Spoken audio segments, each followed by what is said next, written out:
aad weji saliid leedahay labadan shay wejigaada ugu dadaal. Assalaamu calaykum waraxmatullaahi wabarakaatu. Maanta waxaa noo wadaa wax wejiga saliidda leh u fiican. Vitamin C gaas waa vitamin C kareemka waaye, kaasna waa kii saliidda ahaa. Labadaas weji saliid leh waad marsan kartaa, aadayna kuu caawinayaan. Labadooda waa isku dari kartaa, waa marsan kartaa, hal waad u marsan kartaa.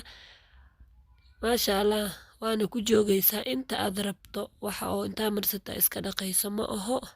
Labadoodaba waa isku dari kartaa, waa isku marsan kartaa, hal kelina waad u marsan kartaa. maasha Allah, weji saliid lehna waa la marin karaa, aad noogu fiican yahay, wax dhib ah kuma keenayo insha Allah.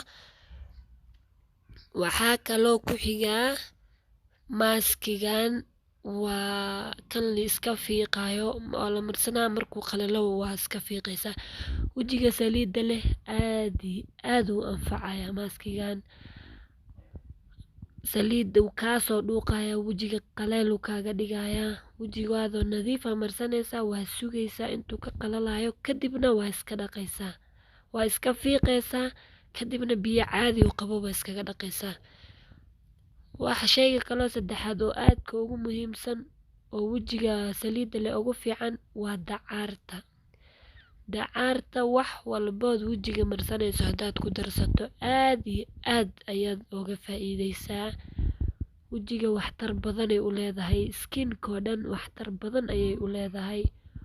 ayadana aaday u fiican tahay. haddii oo qasil, waxaan meesha i yaalo waa qasil iyo shumburo iyo huruud yar, mishaarida shiidan, waxyaalo badan oo isku dardara waaye.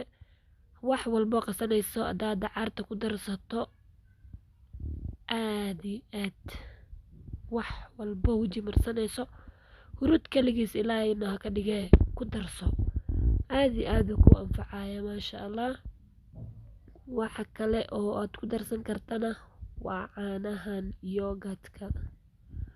yogurt-ka waa caanaha garoorta, wax dhadhan ma laho, macaan ma leh, waa garoortiyo sideeda oo waxba lagu soo darin. haddii qasqaska aad ku darsato, haddii oo alaabtan markaa qasanaysa aad ku darsato, aad iyo aad ku anfacaya. maaska hadda hore aan soo geliyana sidoo kale isagana aad iyo aad wejiga saliidda loogu fiican yahay. channelkayga dib u raac, waa soo arki doontaa. markaa marsato yogurt-ka iyo alaabtan aad iska dhaqdo, seramkan aad marsanaysaa saliidda waad ku joogaysaa. maasha Allah, wejiga qaleel, saliidda way kaa kala yaraanaysaa.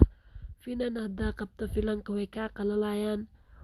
finankana waxa u fiican waa kan hadda waan soo geliyey. waxa kaloo dhibayana waan soo gelin doonaa insha Allah. waxa cunaysiin, waxa marsanaysaba labadan shay aad ugu dadaala markaa marsanaysiin huruudda iyo alaabtaas. assalaamu calaykum.